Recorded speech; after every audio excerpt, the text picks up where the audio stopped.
আসসালামু আলাইকুম, welcome to my page Sabira's kitchen. সবাই কেমন আছেন বন্ধুরা? আশা করি আল্লাহর রহমতে অনেক ভালো আছেন। আমিও আপনাদের দয়ায় অনেক ভালো আছি।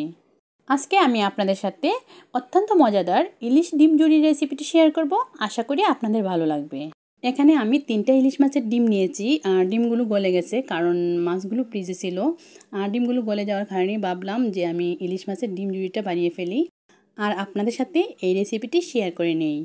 ডিম জুড়িটি তৈরি করার জন্য আমি সবগুলো উপকরণ নিয়ে নিয়েছি। এবার আমি চুলার মধ্যে একটি কড়াই বসিয়ে এর মধ্যে পরিমাণ করে তেল দিয়ে দিব। তেল গরম হয়ে গেছে, এর মধ্যে আমি প্রথমে কালো জিরাটা ভেজে নিয়েছি। এবার আমি এর মধ্যে দিয়ে দিব পেঁয়াজ কুচি আর কাঁচামরিচ কুচি। তো সবগুলো উপকরণ আমি একসঙ্গে ভেজে নিব। এগুলো আমি এইরকম হালকা ভেজে নিয়েছি। এবার আমি এর মধ্যে দিয়ে দিব পরিমাণ করে হলুদ গুঁড়ো আর স্বাদ মতো লবণ।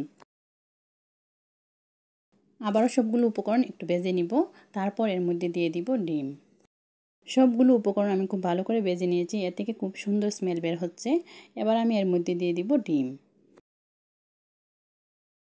এবার চামচ দিয়ে ডিমগুলোকে এইভাবে কেটে ঝুরি করে নিব। বন্ধুরা, এইভাবে ইলিশ ডিম ঝুরি করলে খেতে অসাধারণ লাগে। আর আমি ইলিশ ডিম ঝুরি খেতে খুবই পছন্দ করি, তাই ভাবলাম আপনাদের সঙ্গে এই ডিম ঝুরিটা শেয়ার করি। এই ইলিশ ডিম ঝুরিটা তৈরি করা খুবই সহজ এবং খুবই কম সময়ে তৈরি করা যায় আর খেতেও অসাধারণ লাগে। এই যে বন্ধুরা, 3 মিনিটে তৈরি করে নিলাম ইলিশ ডিম ঝুরি। এইভাবে আমি ইলিশ ডিম ঝুরি তৈরি করি। আপনারা কীভাবে তৈরি করেন অবশ্যই কমেন্ট করে জানাবেন।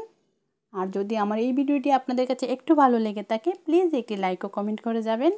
আর যারা এখনও আমার চ্যানেলটি সাবস্ক্রাইব করেন নাই, প্লিজ বন্ধুরা আমার চ্যানেলটি সাবস্ক্রাইব করে নেবেন আর পাশে থাকা বেল আইকনটি বাজিয়ে দিবেন। আজকের মতো ভিডিওটি এখানে শেষ করব। সবাই ভালো থাকবেন, সুস্থ থাকবেন। আর যদি আমার ভিডিওটি আপনাদের কাছে একটু ভালো লেগে থাকে, প্লিজ একটি লাইক ও কমেন্ট করে যাবেন। আসসালামু আলাইকুম।